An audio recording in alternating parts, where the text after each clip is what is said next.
What could come after the F5 that makes sense for you?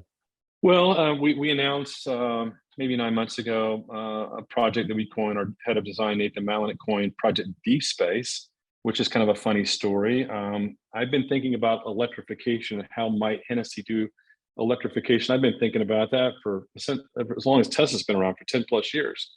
But over time, I thought, okay, the weight of the vehicle, I can't see a sports car or much less a supercar, hypercar weighing 4 or 5 thousand pounds. So I thought, okay, eventually battery technology will come along and they'll be lighter weight and they'll charge faster and they'll cost less money. Well, that we're still not there yet. And so Nathan had just come on board maybe 2.5, 3 years ago, and he was at my house. And we're highly focused on F5. I brought him in. He just did a bang up job on F5 and completing all the details of that car.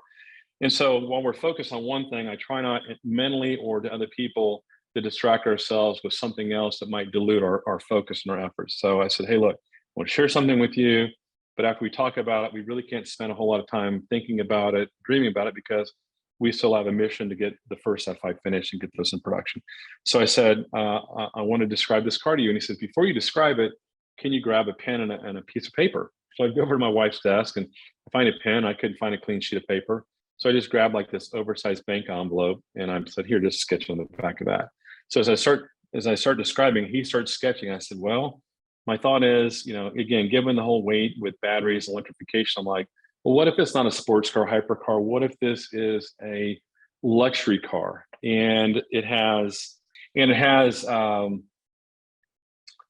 long wheelbase, center driving position, but instead of like a McLaren F1 or Gordon Murray's T50, instead of like a three-seater like a Speedtail, what if it has diamond shape? What if it has 4 seats? So you have the center driving position, 2 flanking passenger seats, and then like a seat in the rear. And I'm like, maybe that seat, maybe we'll call that the mother-in-law seat. Maybe it faces backwards. And Nathan, who came to us from the design department at Embraer, so he designed private aircraft for companies and individuals.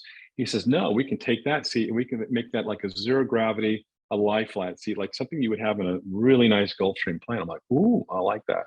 And I said, okay, so this diamond shaped interior, but I said, the other thing that I want to do is I don't want to do, I can't, it's hard for me to do a design or something where somebody else has already done. I'm like, so I've got to be different. So again, I kind of went back to the whole 6x6. I thought, well, if 4 electric motors can make 1,500 to 2,000 horsepower, how much power can we get out of 6 motors? So 6 wheels and the additional traction from the extra axles and the longer wheelbase. So he sketched out this 6-wheel drive, gull-wing door, diamond shaped interior.